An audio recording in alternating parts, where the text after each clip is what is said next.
Da, da, da, da, da, da. Well, even though we no longer can hear the theme music that seemed to have disappeared after the move, this is, in fact, the Saturday morning here virtual Pipe Club meeting.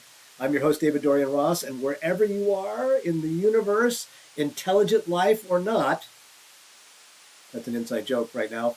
You're welcome. It is the 15th of January, and we are all here. Let me see if I can.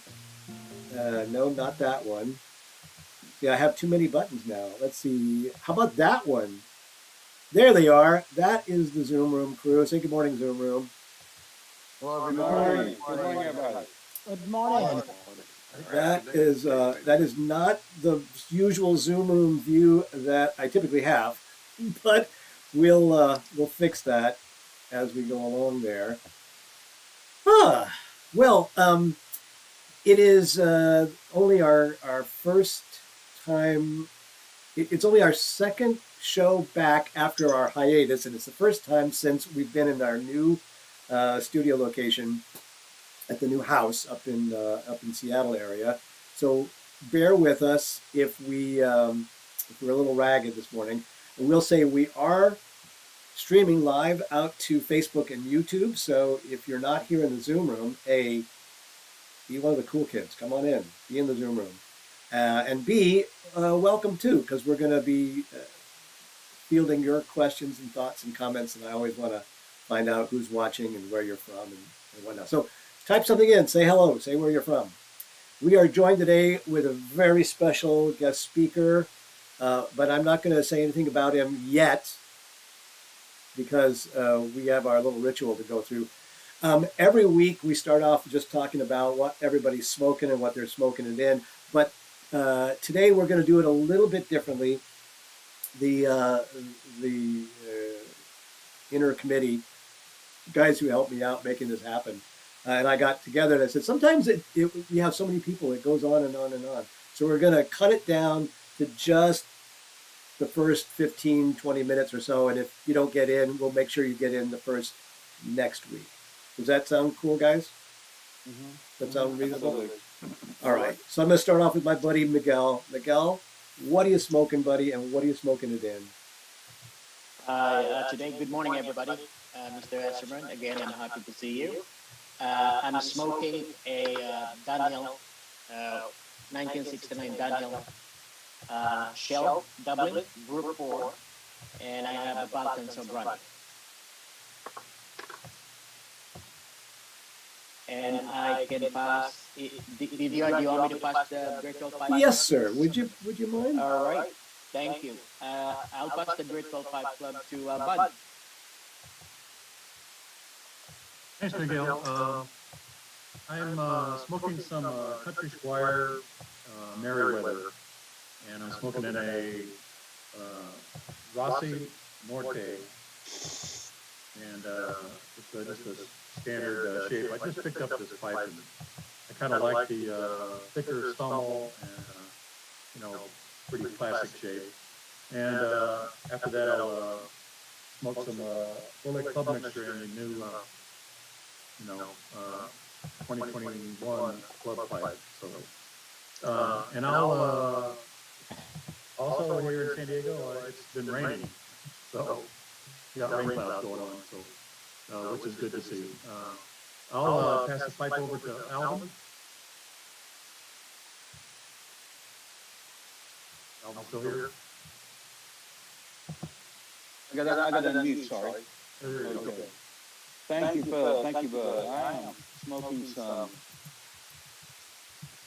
E.G. Robinson pipe blend in my Texas Lone Star. I'm here some, and it's got a nice little Texas touch on it. And I am it's cold and windy here today, so I'm in the pipe den or my garage man cave, whichever. And then I'm going to then I'll switch to some Kramer's Father Dempsey in my Texas Pipe Show pipe.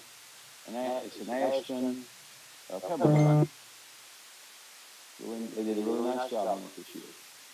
And Then I will turn it over to, let's see, Tim, go for it. Thank you, Alvin. Hello, everybody. It's a nice 11 degrees right here today in Massachusetts. We're definitely getting some cold.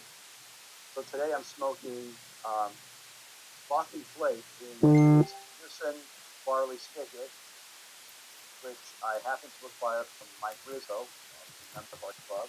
Great pipe, great smoker, and after that, I'm going to light up this burn down bench billiard, and in it I'm going to put some Sillam's European blend, which is kind of a new one I came across, kind of a milder English, but a very good tobacco. And with that, I'm going to pass the virtual pipe over to John from North Carolina. Thank you, Tim. Hope everyone's doing well. Today I'm smoking some Sublip 526 Old Professor.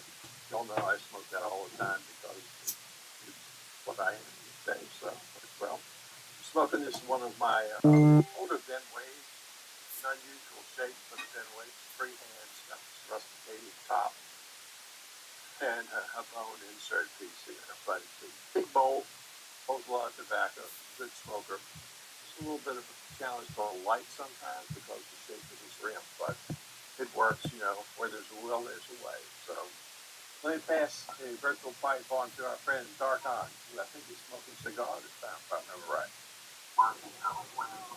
Yes, sir. I am, thanks to one of the gentlemen on the pipe club named Dimitri, I kind of got into cigars. I think pipe smokers got the best advice when it comes to like cigars and bourbon and whiskey, so I took his advice. I'm smoking a Rocky Patel Decade, and after that, I'm gonna smoke my new Bones pipe. It's a little short pipe I got. I'm gonna smoke some HH Dark Fire, old Dark Fire out of this. That'll do it for today. Hope everybody has a happy new year and staying warm. Welcome, Techwood.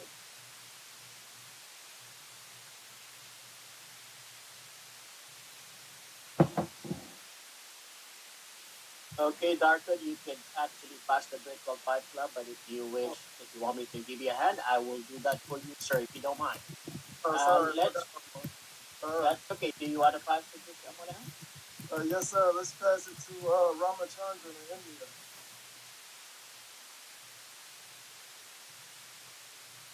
Thank you, Darton. Good morning to you all from India. Today I'm smoking my 0021 club pipe, a beautiful little Newsham. And in it I'm smoking olive golden fly wafer. And once when I'm through with it, I'll switch to this John Eagle Donative Peterson, in which I'll have Old Joe Craft. Now with that, I now pass it on to Dimitri.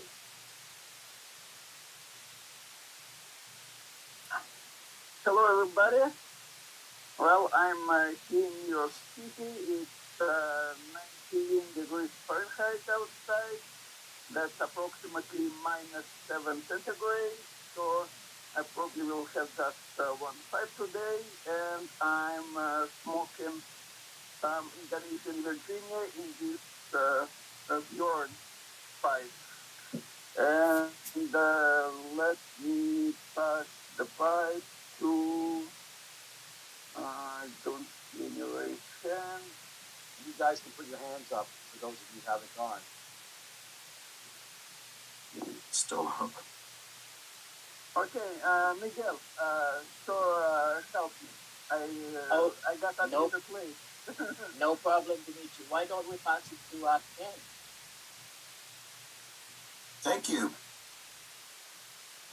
Glad to be here finally. I had some trouble getting on today, so I was about to give up. But finally got in. I'll be smoking today my pipe from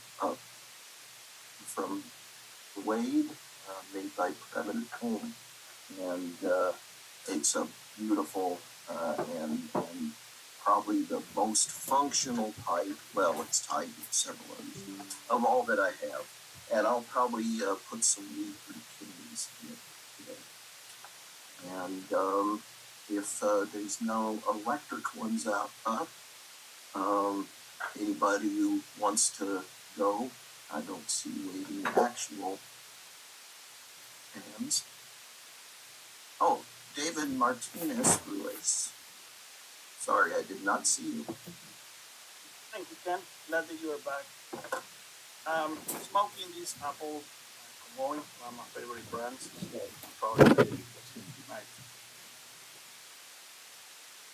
Sandblast. And today I'm smoking a little bit of cobblestone brick, the Virginia plug. It's a really mature Virginia. It's been pressed, and it has a little touch of vinegar, like I kind of like. That makes it spicy. So that's the one for today. Let me pass it to Michael. Good morning, everyone. Well, I guess good afternoon, everyone. I'm smoking a David Jones with some Lombard, Peace Lombard in it, and then next I will smoke the Peterson Pipe of the Year with some Quiet Nights. And next, let's do Ryland Brown. Hey everyone, my first time here. I'm smoking my Peterson house pipe, and in my garage in Central Arkansas, it's sold, and in it I've got McBaron Vanilla Cream, and one of my favorite tobaccos. And I don't see anybody else whose hand is up. I can give you a hand, Ryland, if you will. Thank you. Okay, why don't we pass it to Dave Inla? And Thanks, Miguel. Good afternoon, all from beautiful ice cold La Crosse, Wisconsin, and I am smoking both a Supreme and a Peterson. And let's see who I'll pass it off to my buddy Glenn from the Great Northern Pipe Club in Twin Cities. And let's make Glenn the last one for this morning, because we want to get right into our special guest. But Glenn, take it away, brother. Hi, good morning, everybody. I'm smoking a Grecian Briar Lovat by the Otis Brothers in New York. And in it, I'm smoking some W.O. Larson Premium light aromatic. Very good. I got caught up in reading some of the comments that are coming in from our live stream group over there. Peter at Radiant Pipe says, sorry to bother you. I'm contracted for the new Oppenheimer movie by Christopher Nolan. Pipes are going to be in the movie a lot. Isn't that awesome? That's awesome. Fantastic. Peter, fantastic. Peter, thanks for keep us updated. Maybe even a sneak peek at the pipes that are going to be in the movie. Just saying. This is what I love about this club is there's represent from so many different walks of life and so many different contributors and participants in the world of pipes. It's just amazing. And today's special guest is a great example of what that's like. This was a recommendation from Tim Heineck. Tim has been like the master of recommending great guests this past year.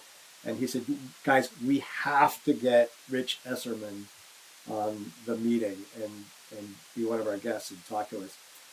In corresponding back and forth, I let Rich know that one of the things that everybody loves so much is just stories, telling stories. And I said, when Marty Pulver was on, so Marty, if you're listening, I just want to know that we were paying attention. Marty would get to the end of a story, and then before he quite finished, he'd say, well, that reminds me of another story. And Rich said, I can do that. So we're hoping to get some great stories from Rich today. Rich Esserman, for those of you who don't know, well, you know what? I'm not even going to go there. Let me just introduce our guests and let him talk about himself. Rich, thank you for being here, and good morning.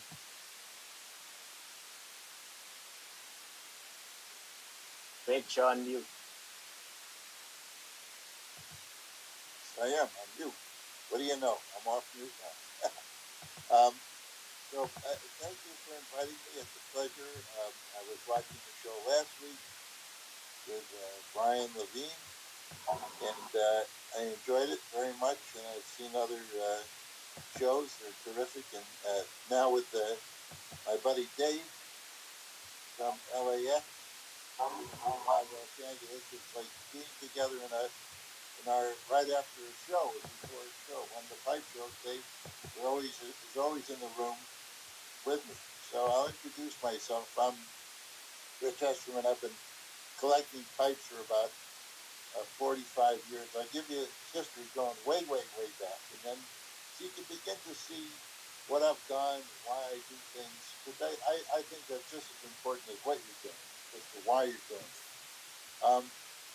So going back, before I even remember, when I was 3 years old, my mother used to say when she was walking my sister, who's 3.5 younger than me, if we were walking along the street, she was pushing my sister, but she wasn't careful, and a guy was walking by with a pipe, I would turn around and follow the guy with the pipe. So she would say, "What happened to me?" I'd be a half a block down the street.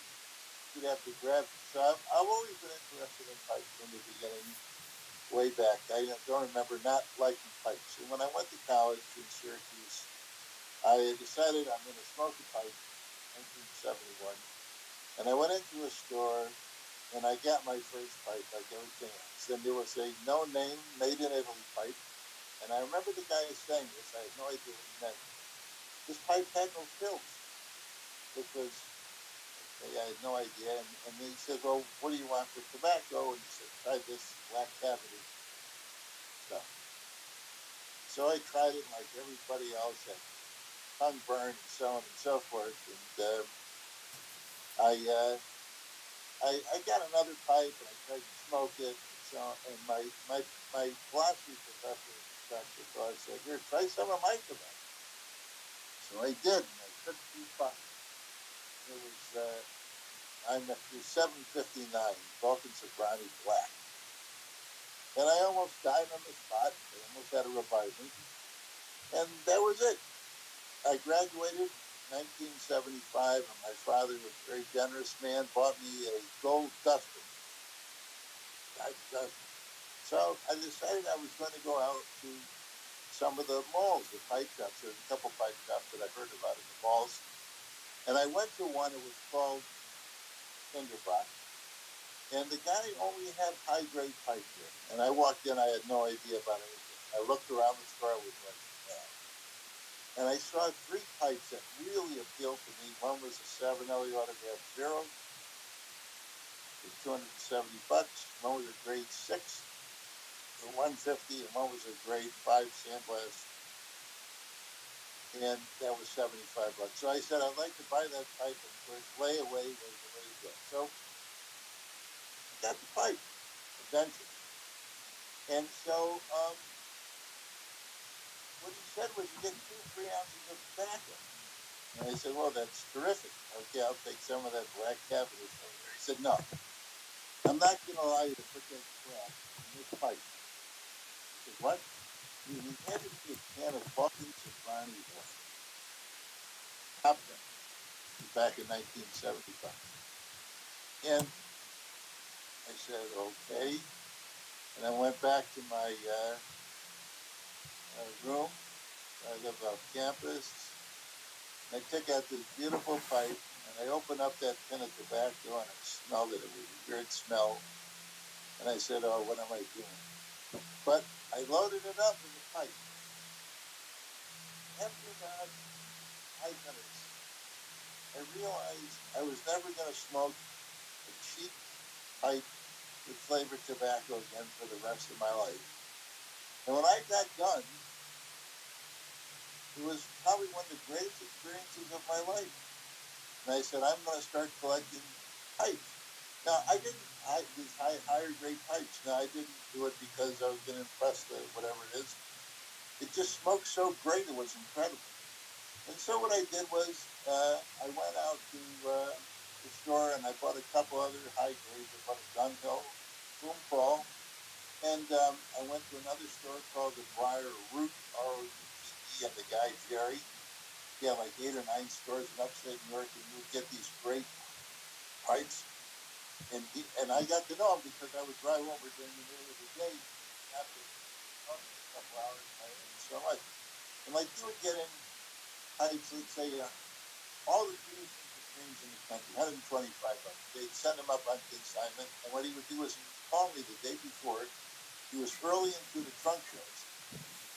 He would say, Rich, you can go into the back room, look through all the boxes, take anything you want. And I learned so much from this, from listening to these guys, and I tried all these different kind of pipes, and some were better than others. I mean, I had some smooth Caminellos that were great, and some that were not so great, and so on. And then what happened is I moved back to Endertown, New York, which is the southern tier of New York, Binghamton area. And I started a little pipe club with a fellow who owned a pipe store, and so we went back and forth. And I would travel to Philadelphia, and there were 7 or 8 great pipe shops, and I would travel to New York to see Dunhills and so on and so forth. It was just a great time of learning. I really loved it. I was able to make friends with the guy behind the counter at Dunhill, and he let me go through all these. He let me touch every pipe in the store, which was incredible for a guy who was like 26, 27 years old. But I bought pipes, and we became friends. And then with this pipe club, so we used to meet up, and it was a great pipe. Maybe one of my friends is watching, Jim Schaefer, who was actually in that pipe club. And one day I got a call from, we were all young guys, 25, 26, 27. I got a call from a friend of mine. And he said, oh, you got to come over to my house right away. I said, why? His name was Chris Simber. I said, why? He said, because I got this magazine that I want you to read. Okay, look at it. So I went over to his house, and he had this thing called the Pipe Smokers of Members, put out by this fellow named Tom Dunn. And I read it, and I couldn't believe it. And so I wrote to Tom, could I have some issues? Can I do things? And so he did. So what happened is, this was how you communicated back in the 80s. Of course, everybody knows, most of the folks here are my age or whatever, close to it, that there was no internet, there was no anything. Word of mouth, maybe. And here is this magazine that allowed you to talk to people in Milwaukee, California, overseas. So here I was. It was great. And I began to communicate with some of these guys. I'd write them, and I'd phone them, and we'd talk and everything like that. And I got into what I call the national scene at that time, which is basically all these top collectors. At the time, there really was not a lot of buying per se. There was a lot of trading. And so what happened is I wrote it because I used to write. I used to be into weightlifting, and I used to write for a weightlifting magazine. So I wrote him some notes, and he put me into the ephemeris. I got like 2 paragraphs, maybe something, which I was very happy because if you got like 3 or 4 paragraphs in this little newsletter of Tom's, you were doing great. And then I got to know a lot of guys, and what happened is there was a show, a private show in 1982 out in St. Louis in December. And I got to meet a lot of people in person. It was an invite-only show. And in those days, people would bring their whole collections to shows. So it was for display, and of course people were trading and stuff like that. But I got to see some of the most amazing pipes ever at that show. It was great. And so, I got to meet importer Dave Field, who doesn't do importing anymore, but he was involved with Medici and Ashton and things like that. So I really, really, really had a lot of exposure to different things. And then what happened is I met my friend Chuck Rio in Chicago, and I went to the first Chicagoland show, which was in 1984. And that was a great show. And that was before the Chicagoland Pipe Club put it on, and Frank Burl put it on. So I got to meet tons of people, and I got to talk to Bill Taylor, who was basically the maker of the Ashton pipe. And I got to meet with him, and I got to buy stuff from him, and I got to learn from Bill. He would come over. And so I got to meet a lot of different pipe makers, and I would listen to what they had to say. What makes their pipe great, what makes their pipe not so great, whatever. And this was a learning. I've always felt that, you have to put the time and effort in. If you really want to learn about piping, you have to put the time and effort in to learn.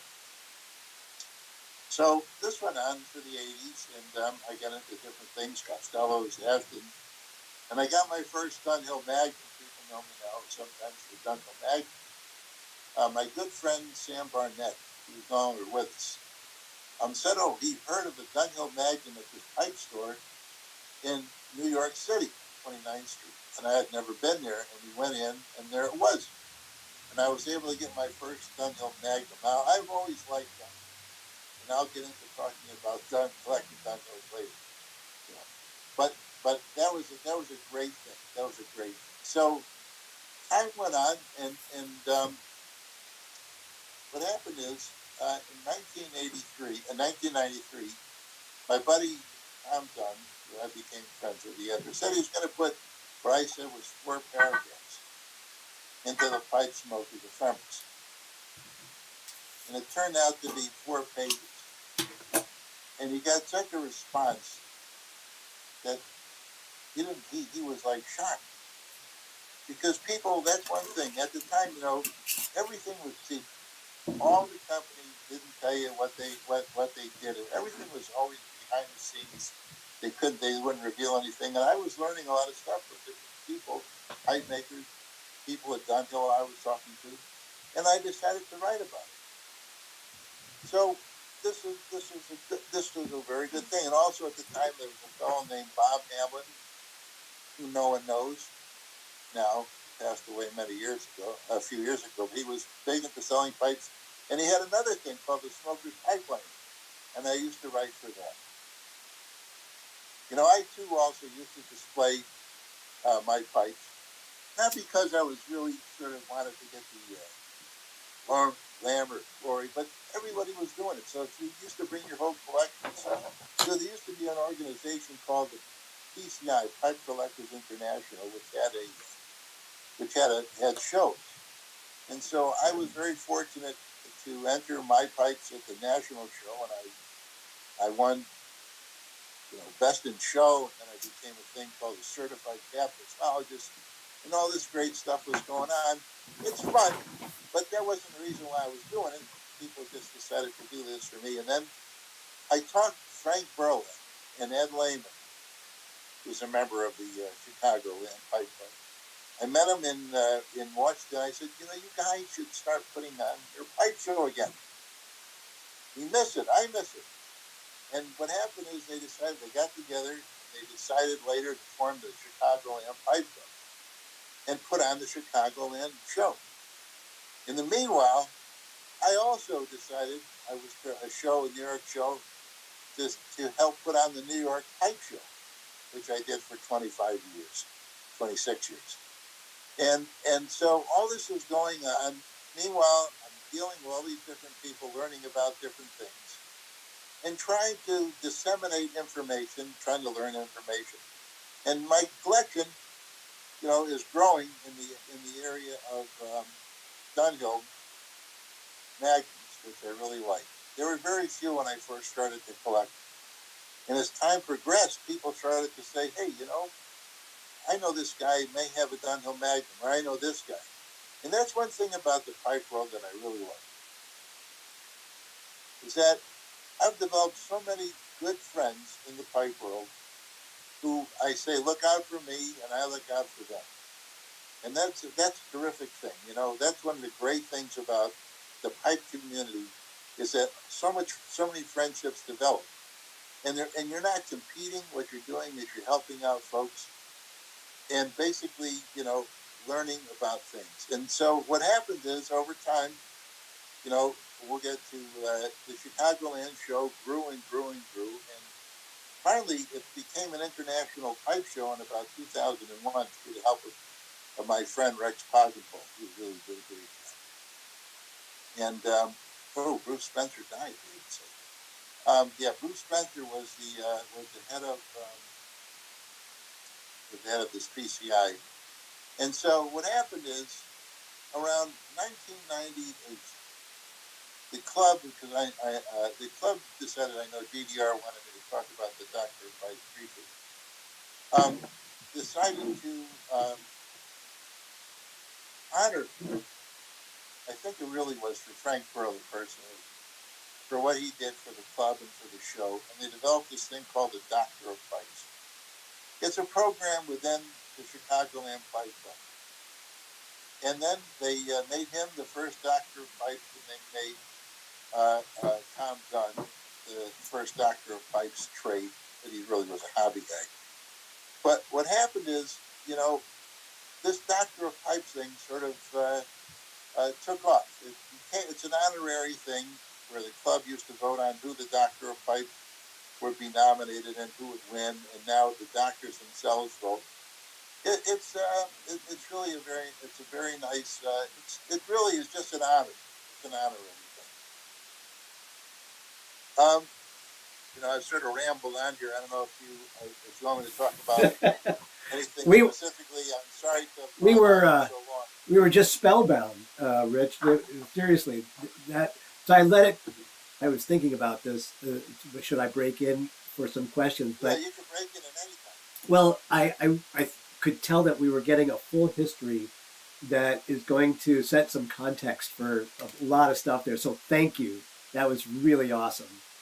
Before I ask any other questions or jump into another aspect of this, let me open it up for some questions from the guys in the Zoom room here. And also all of you who are watching over there on Facebook and YouTube. First of all, I'm reading your comments there. I apologize for the audio the way it is today. I was saying before we really got started that I'm kind of in temporary. I just moved and I haven't set up all of my equipment the way that I used to have it in the old studio. So just be thankful that we're on air at all today. It's working. And second of all, if you've got questions for Rich, just post them in the comments there and I will pass them along. But let me put it back to the guys in the group. And you guys are always so fantastically generous and gentlemanly and ladylike for those of you who are coming in. So just go ahead and ask your questions and let Rich know. Go ahead. Yeah, I just wanted to ask, have you ever heard of a pipe company named Telamona? It's an Italian pipe company. Say that again. Telamona? Talamona, yeah. Yeah. Yeah. Yeah, I have one in my collection. It's easily one of my favorite pipes. It's amazing. But it just flies so under the radar. Like, I never really hear anybody talk about it. Well, Talamona, so I'll talk a little bit about Talamona. I mean, first of all, I happen to like Italian pipe.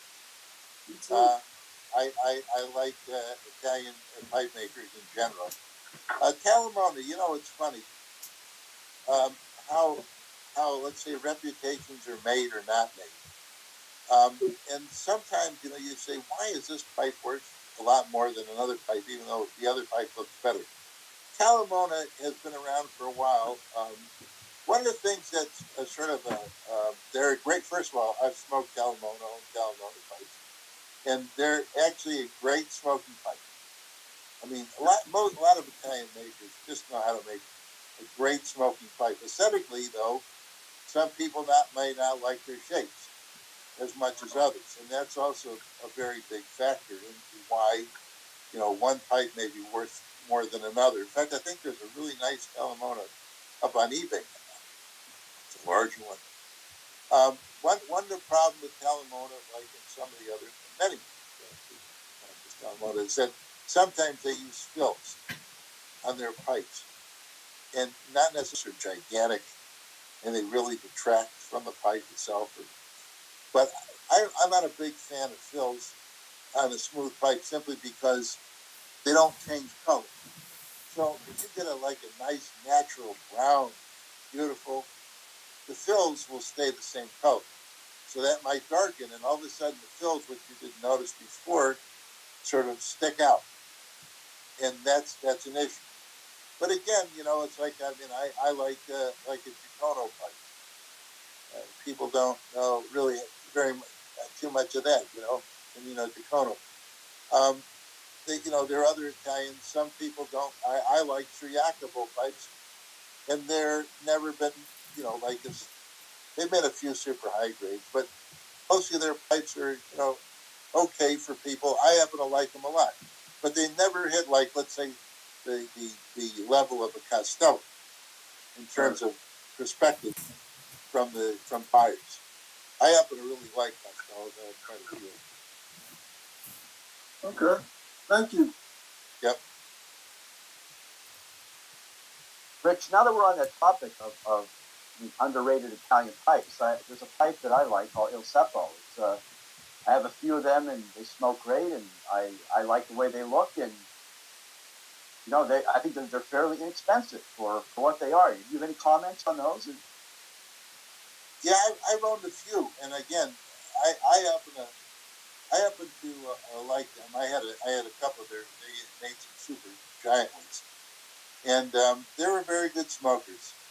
Again, I think a lot of it has to do with the aesthetics.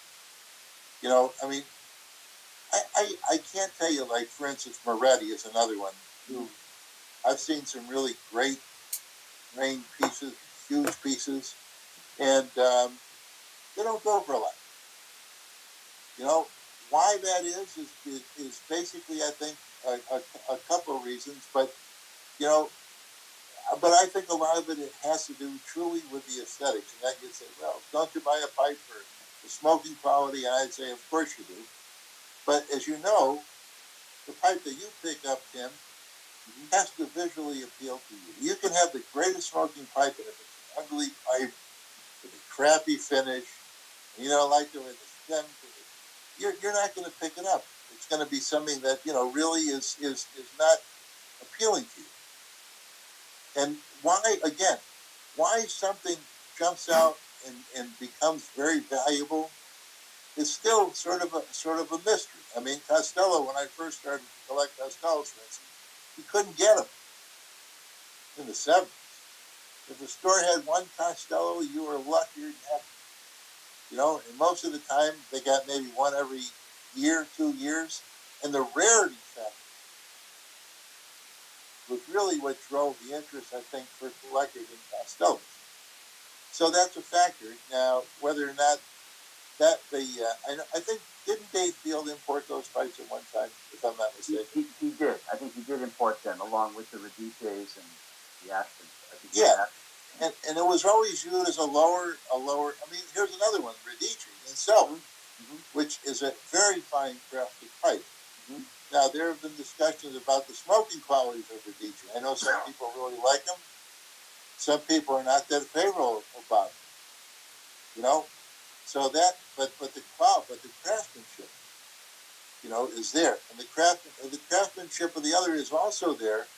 But again, it just has never risen. Maybe it's the aesthetics of it, but people do. I mean, once things get pigeonholed, it's very difficult for a pipe to really move up. I'll give you a classic example. A real classic example is Cavici pipe. Now, years ago, the Cavici's now they've sort of jumped up in value, but they're not really.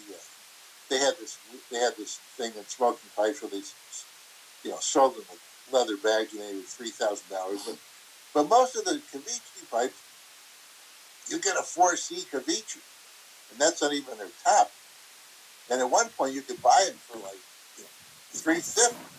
Those pipes were as good as some of the great Sheratons, in my opinion, in terms of grain. but they never caught on for whatever reason. And even today, they've never really caught on. Why is that? I don't know. I mean, I've asked people, what interests you. I've tried to explore this situation, this question myself, and there really is never any answer. That you can say, oh, well, this is the reason. I don't know if you have any thoughts. No, I wonder that too. It's a great pipe. I mean, it looks like, it has a lot of those qualities. They got some really nice sandblasts on them, very nice sandblasts, and the craftsmanship really seems quite nice. And they make a lot of different kind of shapes, and they're moderately priced, compared to a lot of other makers. And I just wonder, like, I remember, when I bought one, just like a bulldog, and I lit it up, and I said, "Oh my God, this thing's smoking amazing," And then I bought another. I said, "Oh, this one's smoking quite well too." It's like, okay, I have a range of pipes. I'm pretty much a Peterson, but I can see myself having a little side collection of Bill Sepos, and I like it because it's a little, it's a little different than maybe all the major brands, and maybe not as well received or whatever. But gee, I could see myself trying to acquire more of these. So I don't know why they haven't caught on. I really don't. I don't. They've been around for a while. It's not like there's a new kid on the block. They've been around for a while. Yeah, they have, but they just, for some reason, the reception, and again, I think a lot of it's also publicity, whatever. They've never been promoted as like a premier pipe, and I think that also has something to do with it. That it has not been promoted, and it started out at a low. It's very, like I say, it's very hard if you start a pipe out at $100 to bring it up to the higher end. And I'll use a perfect example of a pipe that started out high and it's still high. It's a Canadian pipe maker, Michael Parks. Mm-hmm. When he first started out, he charged a lot of money for his pipes. I couldn't believe it. And people bought them, and they liked it. And he's been able to maintain what I call that confident pricing throughout his whole thing. And I love his pipe. I mean, I have credit to him. Yeah, he was one of our guests. Why was he able to do that? I don't know. Michael was one of our guest speakers. As a matter of fact, first of all, he's a terrifically pleasant guy. I think that when you sit down and negotiate a price with a guy who's a very nice guy, it's a little bit easier to sell. But no, and he's also a great craftsman, don't you think? His pipes. I think he's a great craftsman. I mean, I have some of his largest, if not his largest pipes that he ever made. And he's made some specifically based upon my designs, and he's made some based on Castell. I'll say a couple things about Michael. First of all, Michael listens. And I'm not taking credit for some of it, but I will say that there was a time when his stem making was not the best. It was good. It wasn't the best. And I sat down with him at a Chicagoland show, and we spent about, half an hour, 45 minutes discussing stem work, and I explained to him. I mean, because I view myself as an expert on the finished product. I cannot make a pipe. I don't want to make a pipe, but I can take a pipe and look at it and tell him and say, here's an issue. This isn't an issue. This is great. I'm an expert in that. And he listened to what I had to say, and his stems became tremendously better. Michael used to sandblast only the bowls, and the shanks were not really highly sanded. I said, Michael, you're not finishing the pipe properly if you do it. And he listened, and he started to sandblast the whole pipe. This was many, many years ago. But I'm just saying, he listened to, this is not criticism of his work, but this is just saying, here's some things that you can look at, and maybe you can do better. And he did. So for Michael, I can't say enough about the way his pipes smoke and so on. But why? But he started out very high. I remember he came to one of my New York shows with people. These are gigantic prices. They all sold. Every one of them. Boom. Just like that.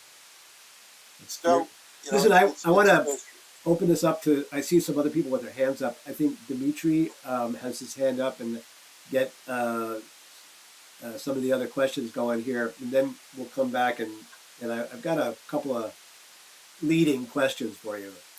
Leading the witness, I would say. But Dimitri, go ahead there. Well, at first, I want to thank you for the introduction today. Well, as a member of New York Pipe Club, I'm very grateful to you for bringing us New York Pipe Show. Also, in New York Pipe Club, we have a doctor of pipe. You know him very well, I'm sure. Vernon Wig. He was one of the last doctor of pipe. That's one of the last Chicago pipe shows. And also, I want to say I love Italian pipes as well. And I have quite few. I bought few from Steve Manjour. I bought some Italian pipes from different shops. Actually, one of my all-time favorite pipes, Unfinished Savinelli, which I bought back in 1990s at Nat Sherman. Not much to look at.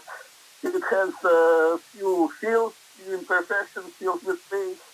So, of course, pipe change the color and those spots stand out. But that pipe, which I bought for $30, I wouldn't trade it for $300 pipe. It's one of my favorites. It just smokes so well. And well, usually price of the pipe is determined more by the grain and by the look than by smoking quality. Of course, high-grade pipes usually are great smokers. Low-grade, they might be great smokers, but not all the time. Well, even you take like simple Lorenzo, usually not much to look at, but they are working horses. They smoke very well. Yeah, so that's an important. I get back to it because that's an important thing. Again, looks at it like talk about Steve Manjour. I think is just a terrific guy. I like Steve. I've known him now for 20-some years, and he's just terrific. But like I like Ronaldo. It's like almost 9 inches long, and I also have some of the largest Ronaldos made. The largest ones, the smooth one, and I have a gigantic straight ring. Release a few that are in the 2,500 euro range, which is pretty expensive. But again, the average Ronaldo is much less than say the average Costello. Why? Again, a lot of it I think is marketing because I like the way the Ronaldos smoke. I think they're an underrated pipe.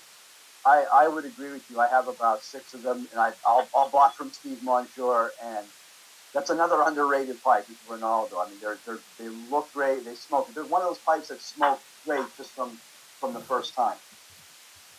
That's an important point, and one of the things that I wanted to come back to because it's something that's I discuss a lot with different folks.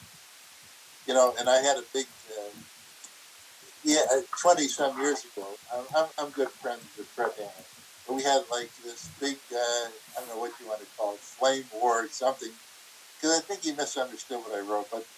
But the question is, I used to say I would say like Dunhill smoke great. And what I meant by that was, or Costello smoke great. What I meant by that was not the stamp. In other words, the fact that a pipe is stamped blah, blah, blah, and it costs $3,000 does not necessarily mean that pipe is smoking. It has nothing to do with it. But what a stamp does is it represents the general quality of a brand. See, a general quality of a brand. So, in the case of these, when someone looks and says, we go back to the pricing for the Dunhill, whatever it is, but you can get a bad Dunhill. You can get a bad anything. You can get a bad Costello. I've never had one, but you can get a bad Costello. I mean, so, but I look at the grade, look at the name as a representation of how that pipe will probably smoke. So, I'm willing to pay more, maybe for a pipe that is not as beautiful as when's the last time that I see a Diamante, a Cavici? My friend used to collect them. I had a friend who collected very expensive, great pipes. they're the same as a Sheraton achievement, but they never came close to the value of a Sheraton achievement. So I'll stop there and turn it off. Let me jump to Kent. I see your hand up. And guys, by the way, thank you for being so patient.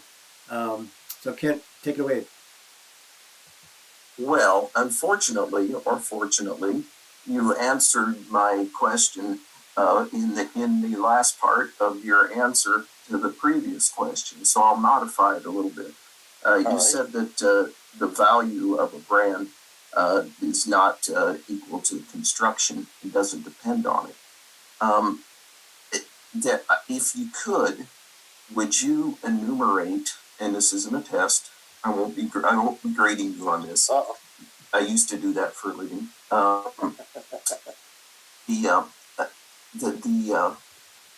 The points, the criteria that makes a high-end pipe or a high-end brand pipe, but I'm more concerned about the pipe itself. That besides the company that is marketing it, that makes it a high-end pipe. That's a good question. So one of the things that people always say, well, so people say, well, let's just take Dunhill, which first of all, Alfred Dunhill, who went back almost 100 years now, was a great, or 100, he was a great marketer. So marketing is terrific. And the thing is that, but marketing will only take you so far if what you're marketing isn't what is being represented. So you can't say, well, it's a marketing and therefore it's whatever it is. Because if it's crap, people will know that it's crap. They'll buy one or two, and then the reputation will get out that this is not a good smoking pipe. So there's a number of things that and I always say, part of it is the raw materials and whatever. But look, here's my classic example. If I present you with a real Picasso and say to you, hey, you have two ways to look at it. You can look at it as a Picasso, a great painting, whatever it is. If you like Picasso, it's worth $2 million, $10 million, whatever it is. Or I can take it and scrape off all the paint and see how much the paint's worth and how much the canvas is worth. About $2.50 maybe. So it isn't so much the raw materials. It's actually what you produce with that raw material. All right. So the thing is, part of it has to do, in my opinion, with aging. I think that aging briar to a certain degree.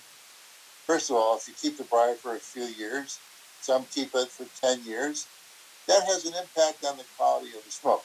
Now, there are many top guys, who I will not name, who buy their briar and within 6 months are working on it. And there are many top brands that I don't like, who smoke rather, to me, they don't smoke at all, positively, and I'll tell you what I mean by that in a little bit. So that's part of it. The second thing has to do with the craftsmanship. So if somebody says to me, look, these pipes, the shapes of them, I like the shape. Like Costello had, I don't know, I developed the first list of about almost 150 shapes of Costello back in the 80s. And, people like the shapes of the Costello. Now, that's one thing. So the craftsmanship of how the actual pipe is made. If the pipes are not drilled properly, that's a piece. How do you like the stems? To me, the stems are very critical. If the stem is not comfortable for me, I probably will not like smoking the pipe. If the stem's too thin, I don't like a thin stem. Some people don't like thick lips. I like thicker lips. If these things aren't there, but you got just putting this all together. So you say to yourself, what makes Costello worth more than, say, a Rinaldi? Well, I think both of them age or wood. Both of them are high grades. But I sort of get off the topic here. But these are the kind of things, the craftsmanship. Like, for instance, we just talked about Michael Parks. His craftsmanship is impeccable. If you look at his craftsmanship, it's great. You know, but does great craftsmanship mean that the pipe is a hybrid? Well, that's part of it. Now, I have a thing which most people may or might not agree with. When I buy a pipe, that pipe has to start smoking well. I give it 3 bowls. If the pipe is not smoking well after 3 bowls, and this is something that you cannot tell by looking at a pipe whether it's going to smoke great, but you can get an indication if you had like 20 Costellos and you buy the 21st one, that'll probably smoke great. That is also will lead me to what makes a pipe a high grade. How well does it smoke and how quickly does it smoke? Some pipes I get, first bowl, great. First bowl, people say, well, you're BS and you can't be right. I say, no. And I remember one time I bought a well-known manufacturer, a maker, and it smoked great. The first couple puffs, I gave it to my friend Chuck Rio, who passed away this year. I said, Chuck, smoke this pipe. He said, why? Because when I say to somebody this smoked great right from the beginning, I want you to be able to say, yes, it did. And he smoked it for about 10 minutes. He said, this pipe smokes great. It was the first bowl I ever had. So to me, that's part of what makes a high grade pipe. It's how well it smokes. But again, it's not something that you can tell by looking at it. I'm not sure if that helps all. If you, it's a great answer. It helps. It helps a lot. If I can, a brief follow up. You touched on the aesthetics. What are maybe some things that you look for, or that others that judge the aesthetics of a pipe that they're looking for, or that you're looking for? Well, again, that's a very personal question because, for instance, my friend Fred Hanna, I don't know, he's a straight grain guy. He's known for his straight grains and all this stuff. He wants a certain type of perfect straight grain. It's got to be a certain kind of straight grain. And that's all he wants to buy. I, on the other hand, like giant pipes. Guess what? Giant pipes don't necessarily have you don't find a lot of smooth giant pipes that don't have a fill or whatever. So, to me, what I'm looking for, first of all, and even Fred, who collects these tremendous straight grains, said to me, he said, look, if I don't like the shape of it, it doesn't matter what the straight grain is. And so this is what I say, that I, first of all, the size, of course, for me, and we'll just forget about the size for a second, because that's me. But what I tell people is, take a look to see what kind of finish do you like. In other words, my favorite finish, actually, I like a sandblasted finish. A great sandblast, and I don't mean a perfect ring grain. I mean a pipe that's got character. It may have knots in it, bumps in it, bruises, and everything like that. I like that finish. It's very interesting. I never get bored looking at it. The other thing also is that I like the card finish too. Costello, for instance, makes a card finish. I think we got somebody in here who's is he part of the club? I'm working on it. No, there. I don't think so. Yeah, I'm working on Yeah, it. yeah, we need to do that. Okay. That's We had the same thing last week at the end of the show. Yeah. I don't know why these people have to do this, but I guess they must. That's their life. To disrupt. So anyway, again, so what I've done is you off? I guess yes. So what I've done is I basically is there an issue there? Keep on going there. You're doing good. Yeah, let's keep on going. Just keep on let's ignore him. I say to people is that look at what interests you. Like I like a tactile finish. I like to touch it, and it's like, you know, with a C-Rock or whatever, a rough cut finish. It's sort of, I like the tactile sensation. I like the sensation and look of a sandblast. And I've sort of grown to like that because initially, of course, that wasn't the thing that you looked for. You looked for a great grain, straight grain. And then I also like straight grains, but that's, if I use, I would say to you, I like the sandblast, the C-Rock, and I like a grain. But I don't necessarily like a perfect straight grain or a perfect cross grain. I like swirls sometimes in my grain. You know what I mean? I like interest. I like to look at it and not get bored. To me, a perfect straight grain, you look at it, it's beautiful. You look at it, the same grain. There's nothing that sort of moves me. But that's just me. So you need to figure out what is it that you like. Let me Thank you. let me jump in here. Yeah. Yeah, those are Yeah. awesome questions there. Where's my camera? There we go. So busy kicking people out, I kicked myself out, I guess. Miguel's got a question, and you've been hanging on there, and also then Ramachandran. I know that you've been waiting, so we'll get to you right after Sure. Miguel.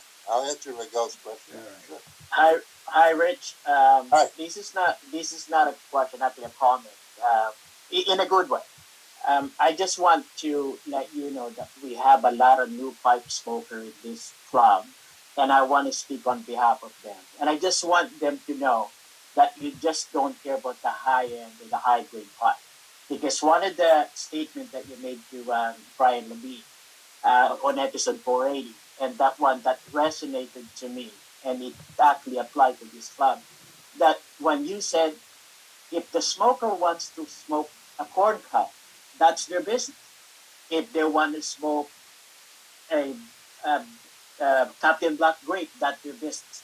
So I just want to make sure that the new members know that they can smoke a $3 corn cob or 3,000 Daniel. You gave them respect the same way as you give respect to the people that actually collect high grade. Thank you so much. Yeah, no, that's a good point, and I'll tell you because I remember. I'll get back to that in a second. Sometimes I remember there was a fellow whose name was Derek Green, who years ago became a really expert in chamois. And if you go to Pipedia, Yeah, he's on it. So the first time we met in Chicago, he came up to me and was like afraid to talk to me.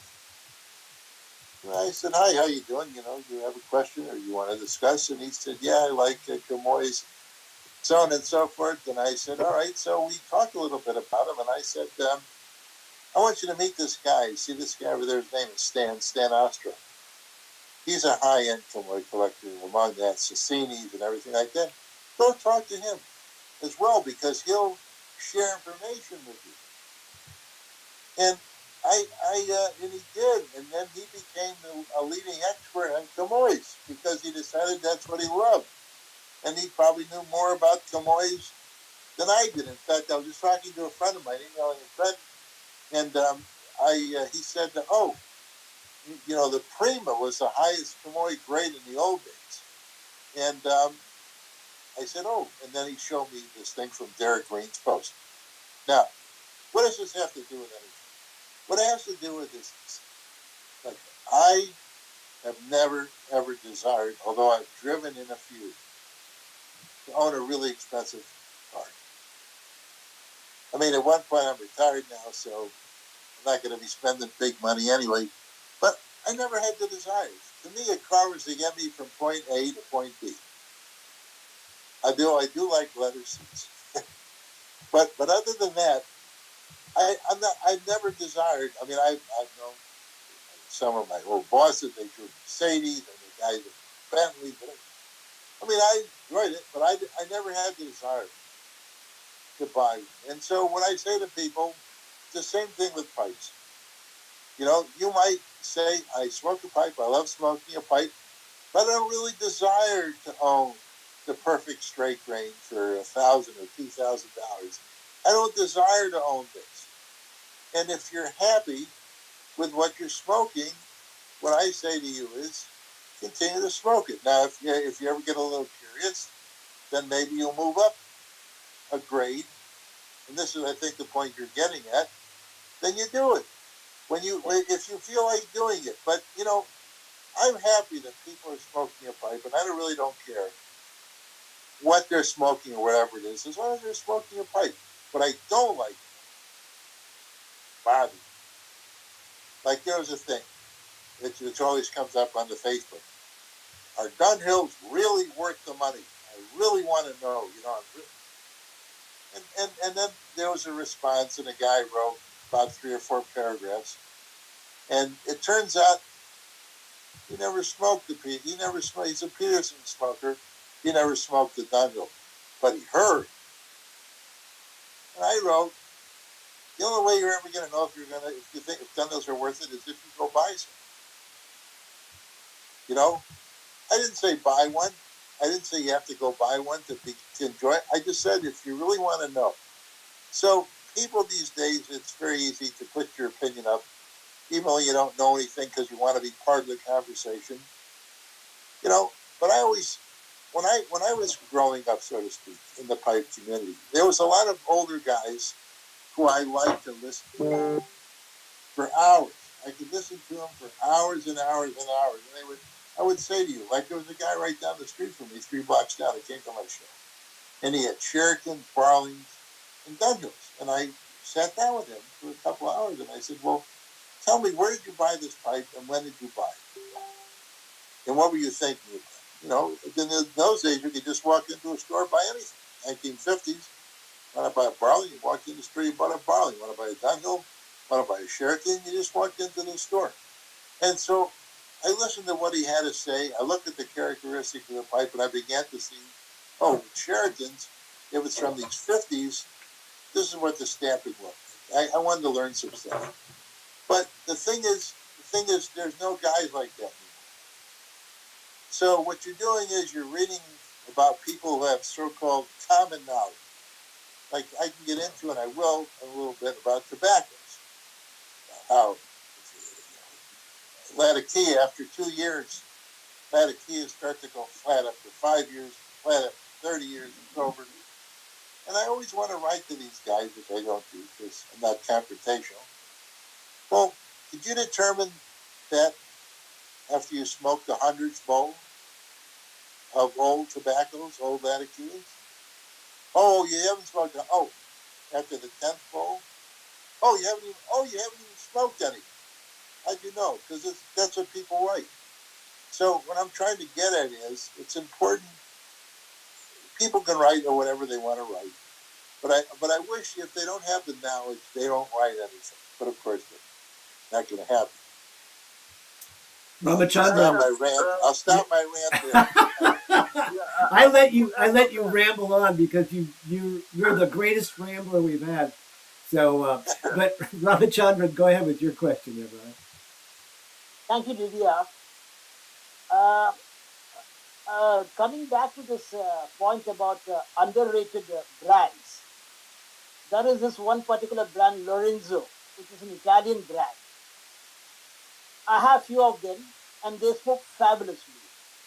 Absolutely no complaints. In fact, I like them, and I own about 3 or 4 of them. What happened was, in fact, to one of the friends who restores pipes, I had sent those Lorenzos for cleaning up. So the way he questioned me, do you own Lorenzo also? I said, what's the big deal about it? He says, no, I haven't heard very good about them. I said, no, but my experience has been they are good. And I also understand they have got a rich history. So why is it that one particular brand, loses compared to others? And could you throw some light on that? That is an excellent question. Excellent question. First of all, I will say that I also owned Lorenzo Pipes many years ago. They used to have a three dip. They used to call it Titano, and they were the largest ones. And there was an Oopal, there was a Dublin, Big Ben Dublin, and then there was a Canadian with a triangular shank. and I owned them all. I used to like Lorenzo's. I'm not sure about the Lorenzo Pipe Company itself, whether or not there was actual pipe company named Lorenzo, or if someone produced using the name Lorenzo. I don't remember exactly um, exactly what it was, but that's a good point. So let me take a stab at what you asked for, because there's no rhyme or reason to things in many cases. Let's take, for instance, 7 Elliott. So when I started to collect, and that was my first great pipe, and I'll tell you something, that pipe, like I say, changed my life. Changed my life. That pipe was one of the most popular pipes up until around the mid '80s that ever was, and then it lost all collector value. And from the mid '80s to now, smoking pipes is finally starting to sort of promote them again. But most of the 7 LE autographs you see now, they have a special. They've lowered the price on them and made them into a 70 autograph junior or whatever for $262 or whatever the price is. But these pipes were the best. I mean, you know, the 000s were going for $500-600 back in the 70s. This is the super high end. And then they lost interest. Same thing happened with Suryakopos. They were an extremely popular pipe up into the early 2000s, and then they dropped off the map. Now I get Barling Sheraton, what they call BCD, Barling Sheraton Dunhill. And those are the pipes that were worth the money.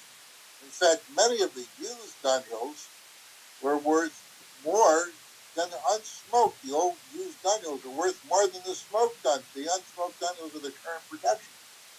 Barling Quaints used to be, if you could find it, $1,500, $1,250, sometimes even $2,000 if it was a rarity. Sheratons were priced to whatever. And then in the 90s, they started to go out of favor. And Sheratons, a lot of Sheratons lost a lot of value. Barlings, which you could buy a Barling Giant, which is their largest billiard, which is really not super large, but it's the largest billiard. It was like a $1,200 pipe. All of a sudden, they're like 1,000, then they're 800, then they're 650. Why? I don't know. Bo Nord and Yes Conovitz and Lars, and Yes in particular, you know, in the early 90s, they had trouble selling their pipes. You know, Lars can go smooth. Lars, I saw one go recently, privately, for $10,000. A lot of money. But in the early 90s, they were out of style. You could buy any Bo Nord that you wanted, and it sounds like a lot of money, but compared to what they sell for now, you could buy any sandblast you wanted for $1,000, a smooth $1,500, $2,000. Anyone you wanted, the greatest pipe that he ever made, an unsmoked Bo Nord, it's $15,000 to $20,000. You know, an unsmoked Lars, if you could find, which I don't think there is any. You know, that's like, again, $10,000, $15,000. Yes, kind of. They had some unsmoking pipes. You just made some $7,000, $8,000, $9,000 for a smooth unsmoked. Crazy. Why? Because right now they're hot. They're the hot items. But back 30 years ago, they were nothing. They fall off the face of the map of the earth. So it's a question as to why things go up and down. And then there's a lot of pipes that just sort of stay where they are. I mean, I do know, for instance, that right now, you know, Peterson's back in the 70s and 80s were considered to be early 80s a very good smoking pipe. And then their reputation went way down. Way down. And now you got new ownership. You got new people in there. They're trying to develop and bring the quality of the pipe up. The quality of a nice Peterson today is actually very good. Their prices haven't really changed in years and years and years. And so maybe if the Petersons are able to develop, for instance, a consistently great blast or a consistent line of pipes that are viewed as something much more than the standard Petersons, the price will go up. But now, even with some of the greatest blast, they're still only $300. The greatest blast. Where if it was a Dughill, it might be $1,200. Does that help a little bit? Yeah. Rich, I have a question that came in on from some of our people watching online. The question was, are you keeping up with some of the new pipe makers that are populating the YTPC, the YouTube community? We've got Simon up in the UK with LCS Briars, Sea Smoke Pipes, Eric, and a number of others here. Are you keeping up with them? You got any favorites or just comments about that group in general?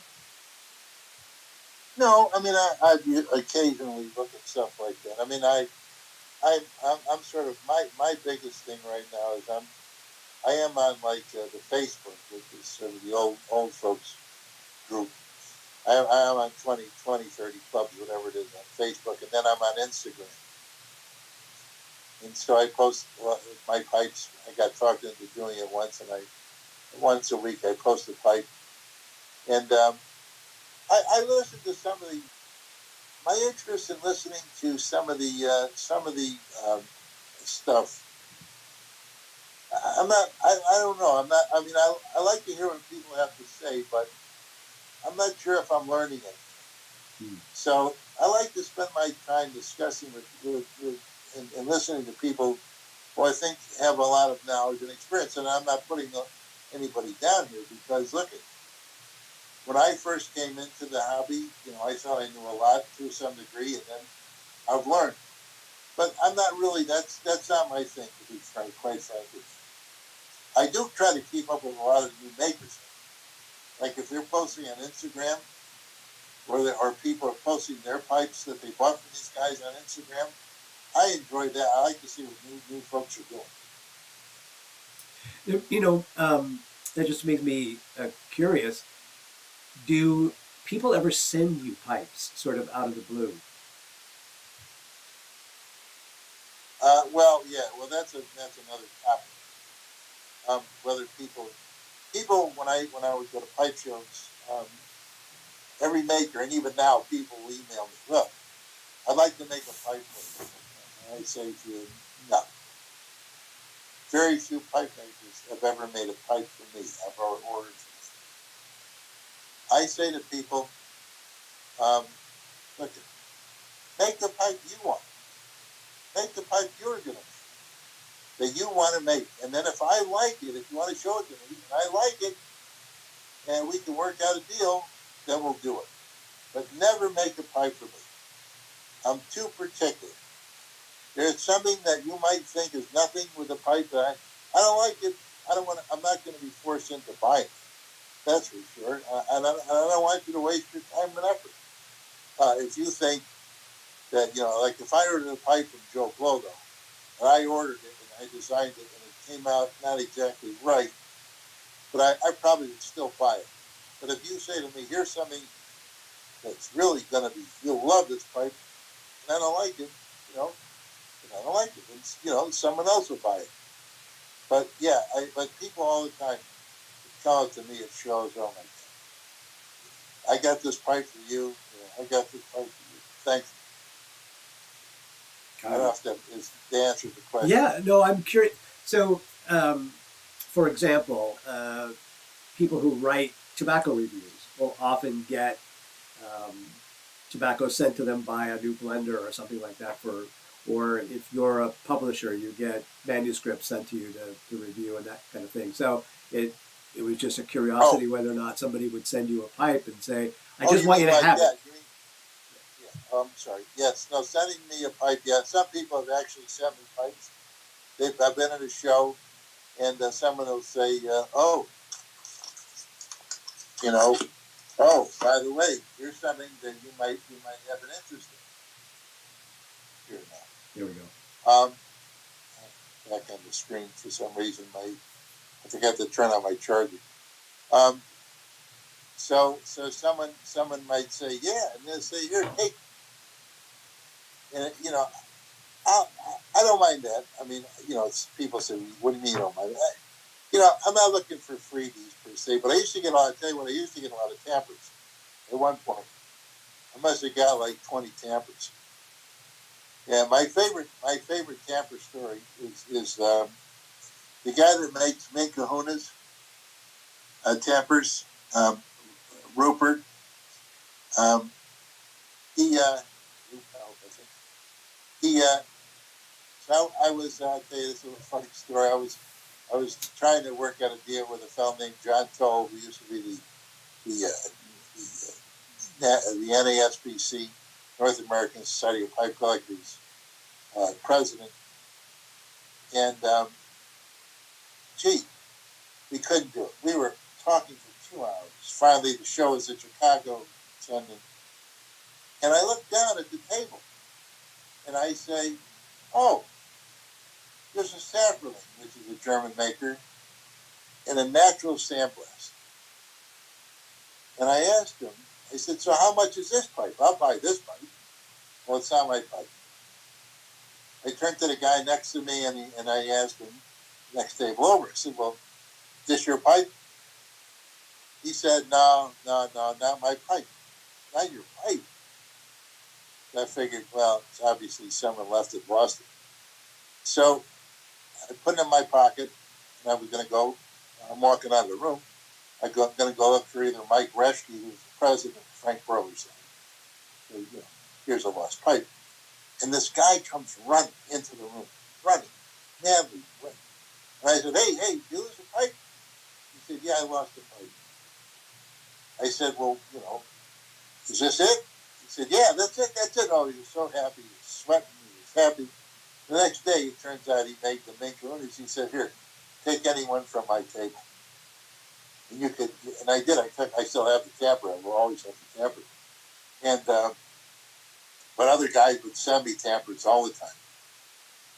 It's a nice gesture. Tampers, I don't mind so much. In fact, recently, a fellow that I was dealing with gave me a large Everson. It's a band made from bamboo. He made a series of them. And this was the largest one he had. He collected them. And I use that all the time. So I love tampers. That's awesome. Listen, I got Dimitri has been holding on for a while with a question. Dimitri, sure. Go ahead. Yeah, well, I just want to add that pipe is very personal thing. So it always matters personal preference. Like, for example, I have a couple of dunsels. Well, I don't have very old dunsels. My oldest one is 1980. They are excellent pipes, but I personally take one of my Team West or Master de Fire or Castello over Dunkel anytime. It doesn't mean it's the same for everybody else. It's just what I like. Some people will take Dunkel over anything else. Other people will take Castello over anything else. But it's just what you like personally. Well, I think that's true to a degree. I mean, I will say this much. So the first time I ever smoked a Dunhill was 1976, and it was an Umpol, and it was a nice pipe. And what happened is I became very familiar with Dunhills, and I used to go to the Dunhill store that I mentioned in the late 80s late 70s, when they started to do hand-turned pipes. They started to make the collectors, which were only roots at the time. And I decided to buy one because they were big for the day. Expensive, but big. And I would save up my money and drive down and buy one. And they smoke great.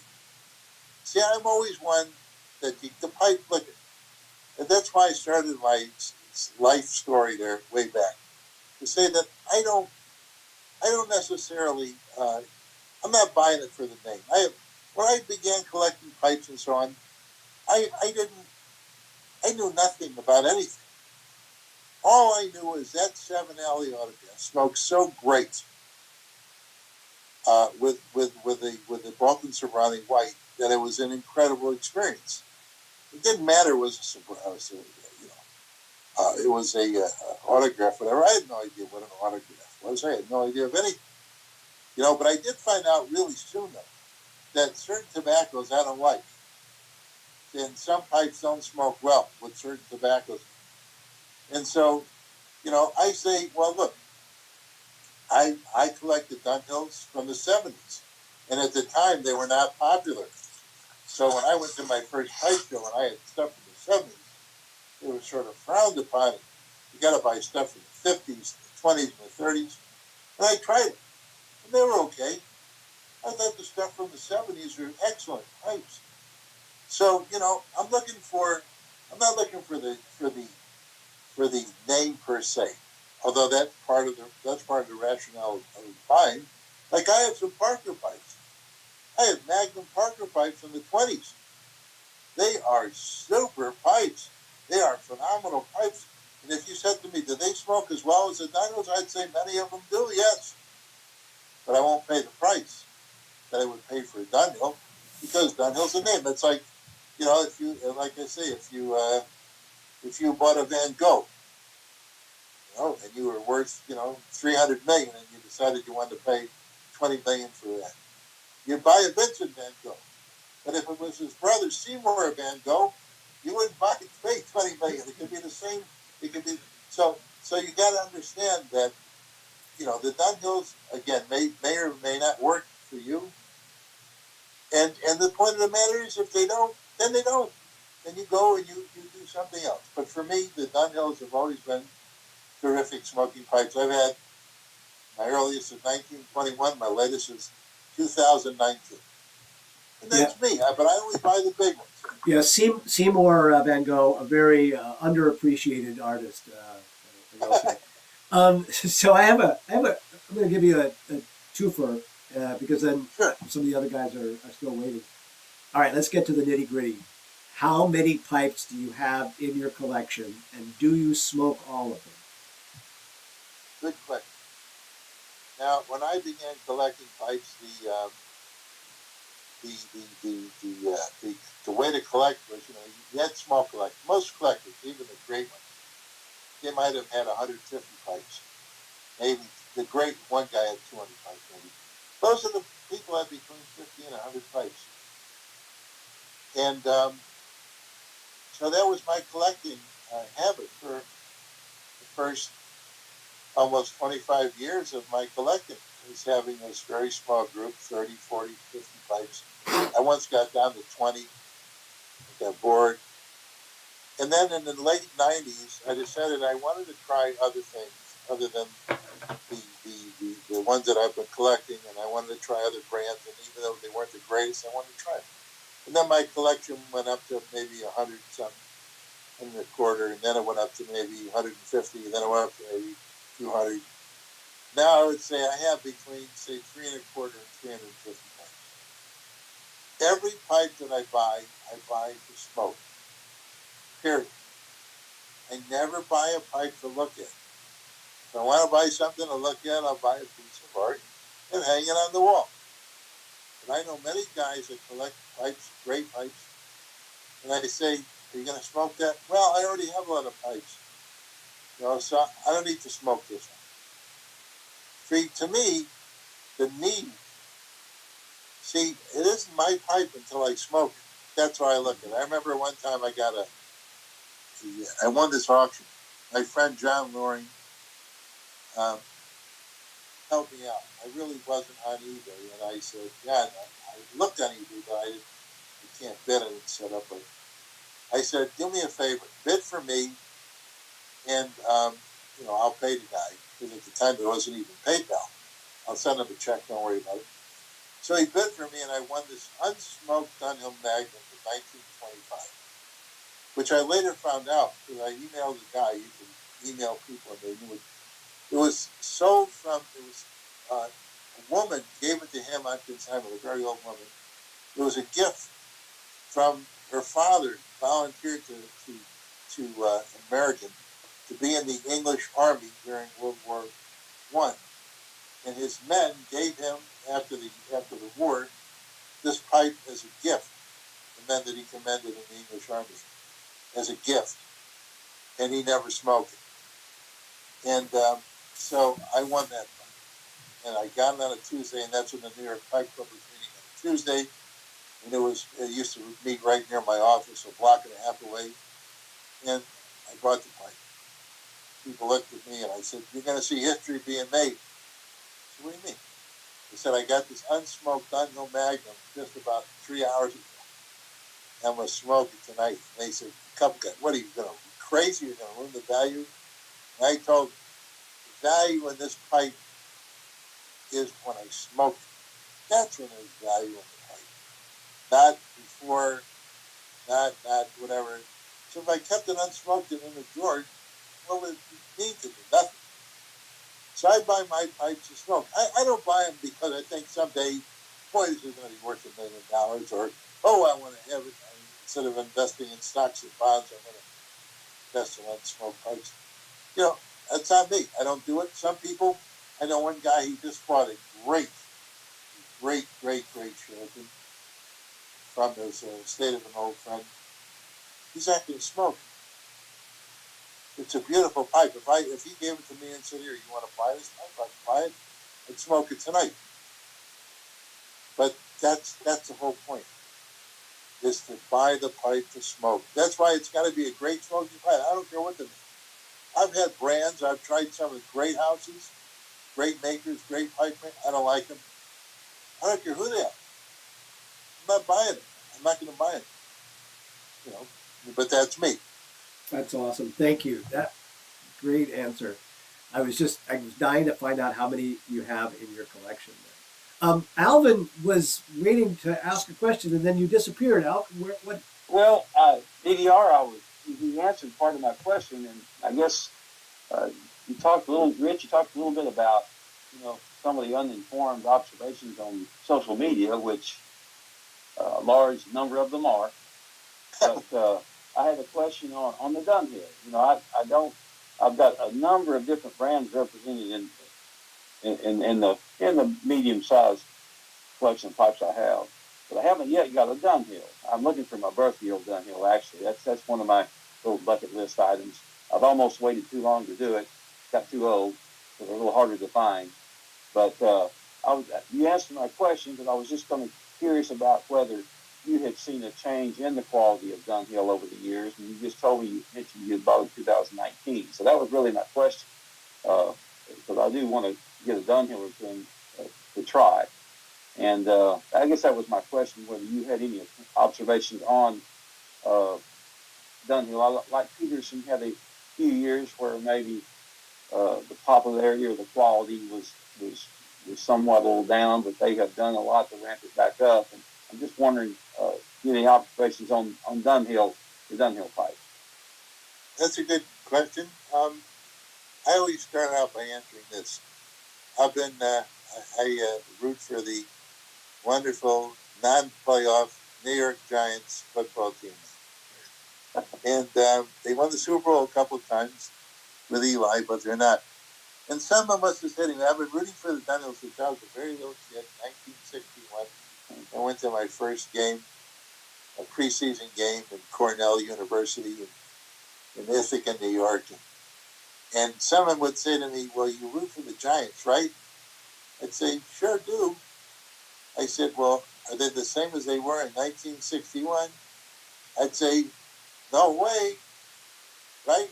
Are they the same as they were 10 years ago? No.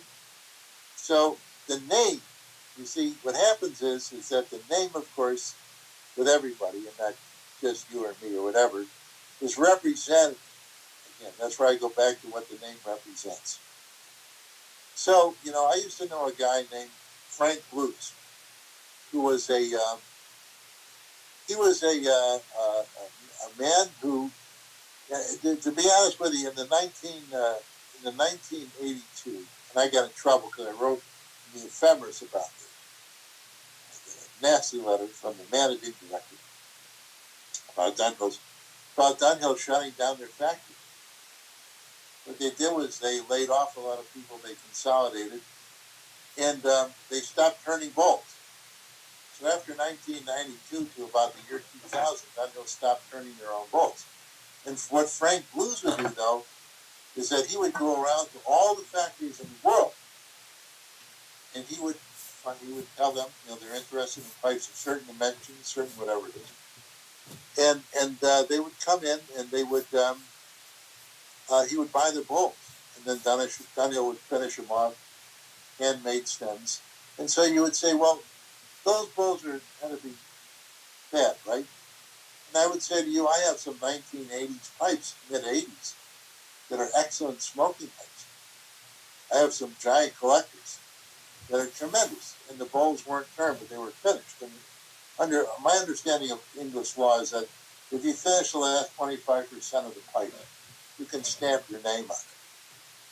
Now, I also have pipes, like I say. I in 2003 worked with a fellow named Howard Smith, who was a curator and like number 3 or 4 man in Dunhill, and he would come to the shows and we would talk. And I'd say, Howard, how come you guys don't make a Magnum anymore? He said, well, and so we talked about the dimensions and the size, and he designed something, and he sent me an unfinished bowl. He said, will this do?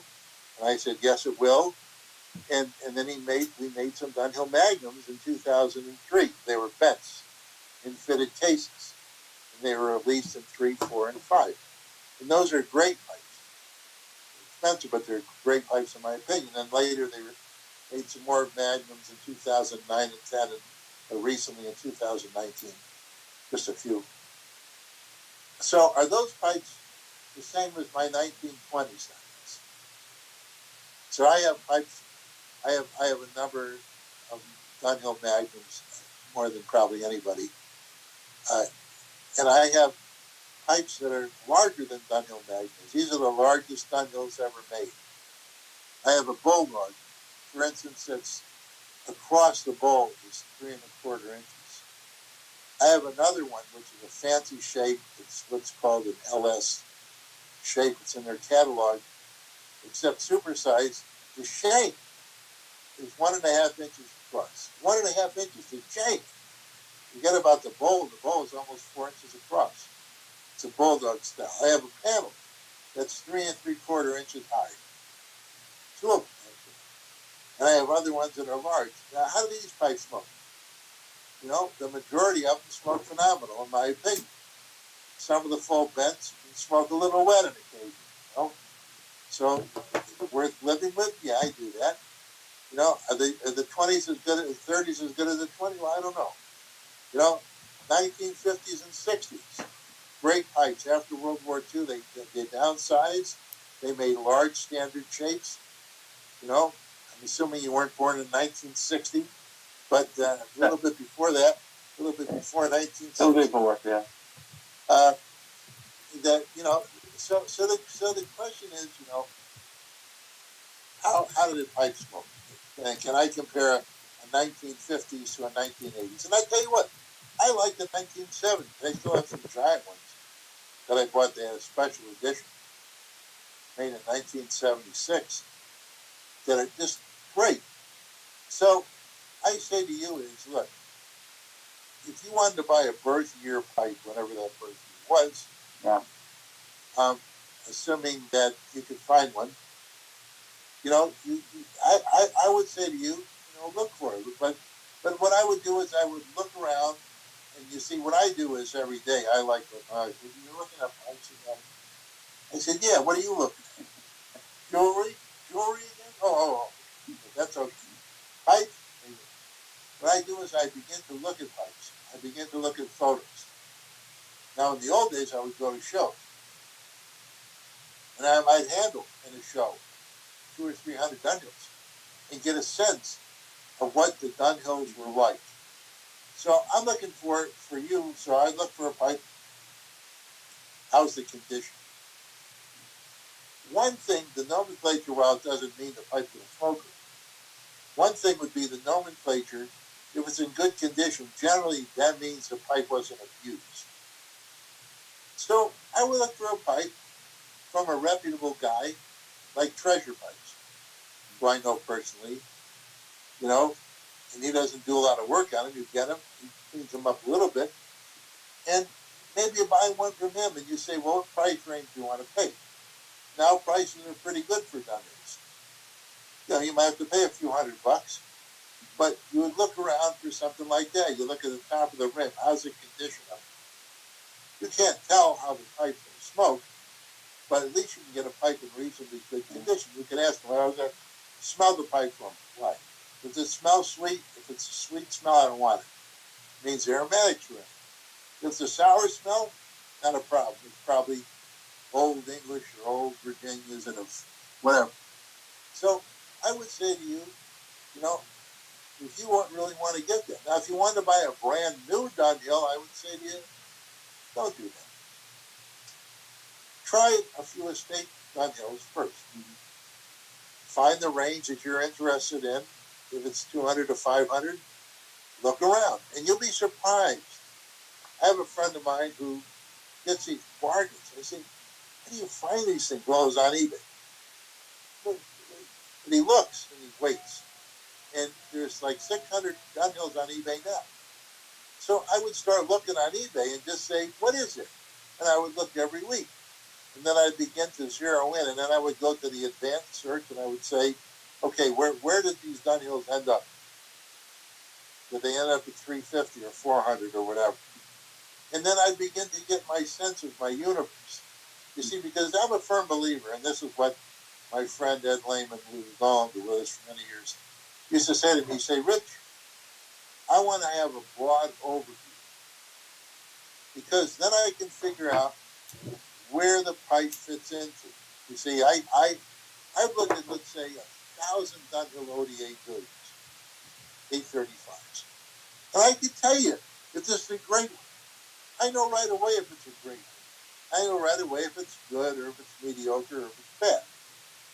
You see, so gaining knowledge by looking, even though you can't see it and feel it, can't feel it, unfortunately, to look at it. You can get a sense of what interests you.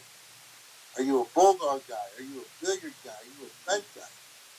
You know, and then you can begin to see what shapes. Hey, what shapes do you like? Well, I like the shape 53, which is a smaller bent. And that was good up until 72 when they changed the shapes. So now it's something else. It's a 513 or something. Hey, I can look it up. But you can begin to get that sense. And once you start to see all these pipes and look and begin to do a little study, you'll find that you'll start seeing things that say, you know what? This is a pipe that really begins to appeal to me. I like the Dunhill LB. That big. You know? Okay? Awesome. Thank you. I want to break in for a couple of things. First of all, we're getting close to, not yet, so don't anybody run out of the room, that we're getting close to the end of our time in the meeting. And a couple of things right off the bat. For those of you who maybe new, watching the meeting today, we keep it down to a couple hours, only because in the back of my mind there is there's a family behind every person in the meeting, and when we go more than 2 hours, you might miss out on family time or the surface of the stories that Rich has to share with us. So, Rich, right off the bat, would you come back and be our guest again? Yeah, I would do it. If you want me to come back next week, I had to do that with Brian back to back. That's that was fun. That's a fantastic idea. All right, so we're going to take you up on that, and so we will bring Rich back next week as well. So we'll have that. Also, this is going to look the people who are watching on Facebook and YouTube. So you're smoking these big Magnum pipes, 3.5 inches across. How long does a bowl last for you? How long is a smoke? Gee, that's the first time I've ever been asked that question today. That's always a good point. I happen to be a faster than normal puffer than the average guy. Like, I don't take like 2 puffs a minute. So I needed months ago Peterson. So I have 2 Petersons now, both Magnums. But the second one has a 3 3/4 inch bowl on it. And that pipe, if you pack the pipe really tight, I mean, I'm sure somebody could smoke it for 5 hours if they had the time, effort, and whatever. But basically, I try to keep my pipe smoking between an hour. I smoke, I could do it more, but I smoke once a day. I like smoking in the evenings. And I like smoking it between an hour and 45 minutes and 2 hours and 15 minutes straight. Although you can actually, it could be a lot longer. Like I say, if I pack it. But when you smoke a large pipe, and again, I won't get into too much detail, you have to make sure that you can get the airflow. If you pack a large pipe wrong, you'll never get it lit. It'll go out. You'll have to relight it 50 times. I mean, I have a big Peterson, like I said, I only relit it. I relit it nuts. I had two lights at the top because I use this dry tobacco, which I'll get into my tobacco next week. And I smoked it all the way down to the bottom because I used my pipe tool and air got there and it stayed lit. I'm not lying. Honest to God.